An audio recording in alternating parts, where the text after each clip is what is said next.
आप में से कई माताएं ऐसी बैठी है जो सावन के सोमवार का व्रत करती हैं। कौन कौन ने करा था सावन के सोमवार का व्रत? हमने भी करा था, तो हम भी उठाए। ठीक है, आप लोगों ने व्रत किया ना। अब आप में से और हम में से कई माताएं बहन भाई ऐसे होंगे जो व्रत करे होंगे, तो उन्होंने एक टाइम फलाहार किया होगा, एक टाइम जम के बोलो भोजन किया होगा। आप में से कई लोग ऐसे होंगे जिन्होंने एक टाइम फलाहार करा तो दूसरे समय पर भी फलाहार किया होगा। आप में से कुछ लोग ऐसे होंगे जो एक टाइम केवल फलाहार करे होंगे, दूसरे समय कुछ भी नहीं लिया। बोलो बोलो, सही है कि गलत है? अब ईमानदारी से बोलना। आप में से कई लोग ऐसे होंगे जिन्होंने दिन भर कुछ भी नहीं खाया होगा, केवल एक गिलास दूध, एक फल और बाबा का प्रसाद लेकर और व्रत कर लिया। अब आप में से कई लोग ऐसे भी होंगे जिन्होंने दोनों समय भोजन करा होगा और सवेरे नाश्ता भी किया होगा, दिन में पानी पूरी भी खाई होगी, शाम को थोड़ा भगर भी, सब खाया। अब जरा बहुत बहुत गहन चिंतन वाला विषय है, जरा ध्यान दीजिएगा।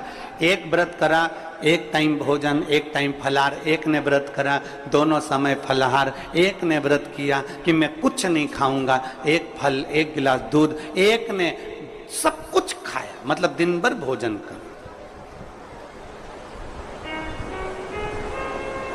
दिन भर भोजन कर। अब जो एक समय फलाहार कर रहा है वो भी शंकर का भगत है, जो एक दोनों समय फलाहार कर रहा है वो भी शिव का भगत है, जो एक फल ले रहा है और एक गिलास दूध ले रहा है वो भी शिव का भगत है, और जो दोनों समय भोजन कर रहा है वो भी शिव का भगत है। अब शंकर जी से पूछा जाए कि इनमें से तुम मुक्ति किसको दोगे, इनमें से तुम मोक्ष किसको दोगे, इनमें से सबसे पहले तुम किसकी सुनोगे, किसकी सुनोगे?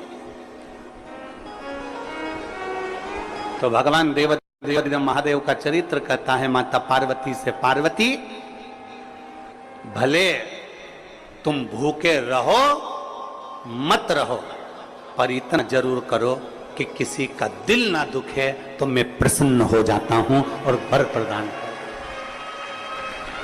तुमने व्रत किया ना किया, तुमने साधना करी ना करी, तुमने तप किया ना किया, तुमने उपास किया ना किया, पर इतना जरूर करो कि जिस दिन तुम्हारा व्रत, जिस दिन तुम्हारा उपास है, उस दिन तुम्हारे मुख से अपशब्द ना निकले। जिस दिन तुम्हारा व्रत है उस दिन तुम्हारे मुख से आड़ा टेढ़ा ना निकले। जिस दिन तुम्हारा व्रत है उस दिन तुम अपने पिता, पति और परमात्मा, इन तीन के झूठे बर्तन अवश्य घिसे, अवश्य मांझे।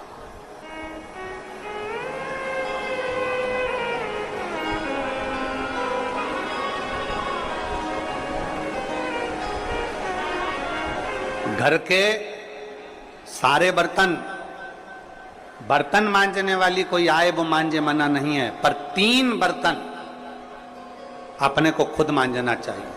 पहले नंबर पर पिता के झूठे बर्तन, दूसरे नंबर पर पति के झूठे बर्तन, और तीसरे नंबर पर परमात्मा के झूठे बर्तन हमें स्वयं मांझना चाहिए, हमें स्वयं।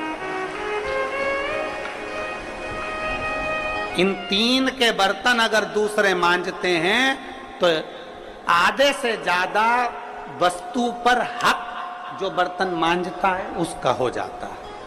अब तुम समझ लेना अच्छे से, हम इसको बहुत विस्तार से नहीं कहेंगे। मालूम पड़े पिता के झूठे बर्तन अगर आप मांझ रहे हो, पिता के सामने आप झूठे बर्तन उठा रहे हो, पिता के सामने आप बर्तन लेकर जा रहे हो, पिता के सामने आप उनके बर्तनों को मांझ रहे हो, पिता के सामने आप उनके बर्तन उनके कमरे में उठाने जा रहे हो, पिता के सामने आप उनके झूठे बर्तन लेकर घिस रहे हो, मांझ रहे हो, साफ कर रहे हो, तो पिता आपको देखेंगे तो उनके मन में आएगा मेरी बहू कितनी अच्छी है, देखो सारे बर्तन वो मांजने वाली मांजती है, पर मेरा झूठा बर्तन मेरी बहू मांजती है। तो पिता अपनी तिजोरी का माल निकाल के चुपचाप से तुमको दे दे। ये मेरी बहू है। सारे बर्तन दूसरे मांजते हैं, पर मेरी बहू मेरे बर्तन मांजती है। मेरी बहू मेरी सेवा करती है, मेरी बहू मेरी चाकरी करती है, मेरी बहू मेरे बर्तन घिसती है। दूसरे नंबर पर पति, पति के बर्तन, पति ने जिस बर्तन में भोजन किया है उसका बर्तन बर्तन मांजने वाला नहीं, उसके बर्तन पत्नी को मांजना चाहिए। और अगर पति के झूठे बर्तन कोई दूसरा मांजने लगता है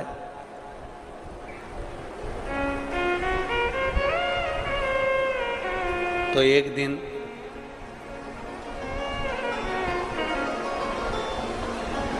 सेठानी नौकरानी और नौकरानी सेठानी हो जाती है। भरोसा नहीं, बहुत सावधानी, बहुत सावधान। पिता, पति के झूठे बर्तन भी पत्नी को मांजना चाहिए। स्वामी के झूठे बर्तन मांजोगी, पति की दृष्टि में आएगा सारे घर के बर्तन दूसरे मांजते हो, पर मेरी पत्नी मेरे बर्तन मांजती है, पत्नी मेरे झूठे बर्तन उठाती है, मेरी पत्नी मेरे झूठे बर्तन संभालती है, मेरी पत्नी मेरे झूठे बर्तन उठाकर रखती है। मतलब उसकी दृष्टि में आपका भाव बढ़ता चले जाएगा। तो आपको जिस दिन तुम बोलो कि मुझे ये चाहिए, पति को याद आ जाएगा ये मेरी सेवा करती है, झूठे बर्तन तक संभालती है, तो तुरंत साड़ी भी दिलाएगा, करवा चौथ अंगूठी भी दिलाएगा, निश्चित। एक पिता, एक पति, और तीसरे नंबर पर बोलो, सब बोलो जम के जरा, परमात्मा। तुम्हारे घर में भगवान का मंदिर है, तुम्हारे घर में छोटा सा शिवालय है, तुम्हारे घर में छोटा सा देवालय है, तुम्हारे घर में छोटा सा मंदिर बना हुआ है। उस मंदिर में तुम भगवान की पूजन करती हो, पूजन करने के बाद भगवान को स्नान कराती हो, स्नान करा हुआ बर्तन रखा रहता है, लोटा रखा रहता है जल चढ़ाने वाला, भगवान के भोग लगाने की छोटी सी कटोरी होती है, भगवान को पानी पिलाने का छोटा सा लोटा होता है, कलश होता है, झारी जी होती है, या कोई गिलास होता है। भगवान का बर्तन, परमात्मा का बर्तन घर की स्त्री को, घर की नारी को स्वयं मांजना चाहिए, वो बर्तन मांजने वाले को नहीं देना चाहिए, क्योंकि परमात्मा ये देखता है कि ये मेरे बर्तन मांज रही है, मैं इसको भंडार भर देता हूं। पिता, सब लोग बोलेंगे कौन कौन के बर्तन मांजना चाहिए, जम के बोलो, पिता, पति और परमात्मा। इन तीन के बर्तन, इन तीन के झूठे बर्तन, इन तीन के झूठे पात्र का घिसना, झूठे बर्तन को मांजना श्रेष्ठ। पिता, पति और परमात्मा।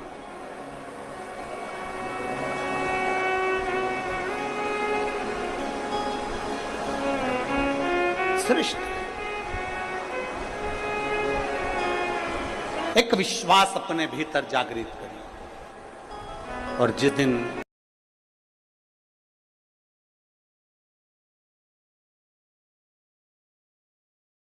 कोई सा भी व्रत, आपका सोमवार का व्रत है, आपका शिव जी का अगर कोई व्रत कर रहे हो, तो उस दिन आप भगवान शंकर को चढ़ाने के लिए बेलपत्र मत तोड़ो, एक दिन पहले तोड़ो। क्यों कहा गया? हमारे शास्त्र क्यों कहते हैं कि पशुपतिनाथ का व्रत कर रहे हो तो बेलपत्र को एक दिन पहले तोड़ना, सोमवार का व्रत कर रहे हो तो बेलपत्र को एक दिन पहले तोड़ना, प्रदोष का व्रत कर रहे हो तो एक दिन पहले व्रत को, बेलपत्र को तोड़ना। एक दिन पहले उस बेलपत्र को क्यों तोड़ा जाता है? जिस दिन हमारा व्रत रहता है उस दिन हम बेलपत्र क्यों नहीं तोड़ सकते? तो हमारा शास्त्र कहता है, शिव महापुराण वर्णन करती है कि जिस बेलपत्र की पूजन आप साल भर में अगर एक दिन भी आपने बेलपत्र को जल चढ़ाया है, एक दिन भी बेलपत्र को नमन करा है, एक दिन भी बेलपत्र के वृक्ष को यदि तुमने पूजा है, साल भर में एक दिन भी आपने अगर बेलपत्र की आराधना करी है, तो आप जब जब सोमवार का व्रत रखती हो, प्रदोष का व्रत रखते हो, आप जब जब शिवरात्रि का व्रत रखते हो, आप जब संकट सोमवार का व्रत रखते हो, पशुपति व्रत रखते हो, तो तुम्हारे उस व्रत को सफल बनाने के लिए बेलपत्र का वृक्ष भी तुम्हारे लिए व्रत रखता है, जिससे तुम्हें उस फल की प्राप्ति।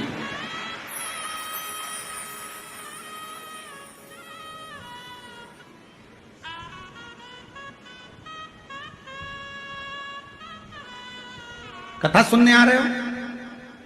घर के बाहर बेलपत्र का पेड़ है, कथा श्रवण करने जा रही हूं, बेलपत्र का वृक्ष है। नहीं, आपको अगर कथा सुनने जा रहे हो तो बेलपत्र अगर चढ़ाना है तो एक दिन पहले आप बेलपत्र को उतारो। कथा सुनने के लिए जा रही हूं और बेलपत्र रास्ते में से तोड़ कथा में जाकर बैठ गई, बेलपत्र शिव पुराण को समर्पित कर दिया या कथा में समर्पित कर दिया या विचार करा कि मेरा बेलपत्र व्यासपीठ तक जाएगा, झोली में डाल दिया। ध्यान रखना, कथा सुनने के लिए आ रही हो, सामने बेलपत्र का वृक्ष दिख गया, उसको झुककर प्रणाम करो, नमन करो और कहो मेरे बाबा, मेरे शंभु, आपका दर्शन कर जा रही हूं। मैं जानती हूं इस बेलपत्र के वृक्ष में गौरी शंकर हैं, मैं जानती हूं इस बेलपत्र के वृक्ष में नारायण लक्ष्मी है, मैं जानती हूं इस बेलपत्र के वृक्ष में 64 योगनियां है, मैं जानती हूं इस बेलपत्र के वृक्ष के तने में स्वयं कुबेर बैठकर साधना करता है। इस बेलपत्र के वृक्ष को मैं नमन करती हूं। बाबा, आपसे प्रार्थना करती हूं कि मैं कथा सुनने के लिए जा रही हूं, जब मैं कथा सुनकर वापिस आऊं ना, हे बेलपत्र महारानी, हे बेलपत्र के वृक्ष, हे शंकर, ऐसी कृपा करना कि मेरी खाली झोली को भंडार से भर देना, उसको नमन कर। और हम क्या करते हैं, कथा सुनने जा रहे हैं तो बेलपत्र का वृक्ष अपने आंगन में है या बेलपत्र का वृक्ष रास्ते में पड़ गया, 4-6 बेलपत्र तोड़ लिए, कथा में जाकर बैठ गए, कथा सुन ली, बाद में बेलपत्र